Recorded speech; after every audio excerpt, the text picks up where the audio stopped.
course, ako po si Kelsey, and I will give a quick overview of the CE benefits package for breast cancer.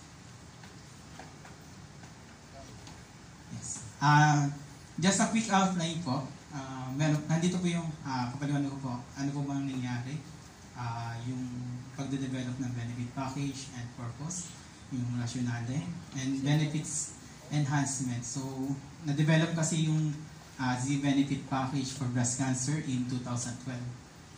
And nagkaroon ng enhancement sa Z-benefits ngayong 2024. So, ito yung ating latest na policy for breast cancer. Next is yung our timeline for yung timeline ng benefit availment. So, ano ba yung pwedeng ma-avail ng pasyente in a certain period? And yung, of course, yung ating base forward po. Next slide.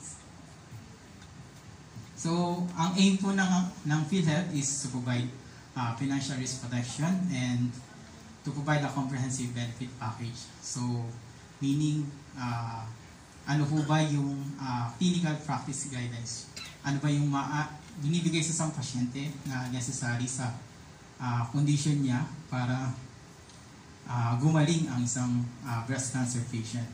And of course, kung yung intervention na ibigay, magkakaroon ng improved outcomes and quality health para sa individual na afflicted ng breast cancer. So, yung benefits enhancement nangyari po, bale, 2012 na-develop po yung C-benefits for breast cancer.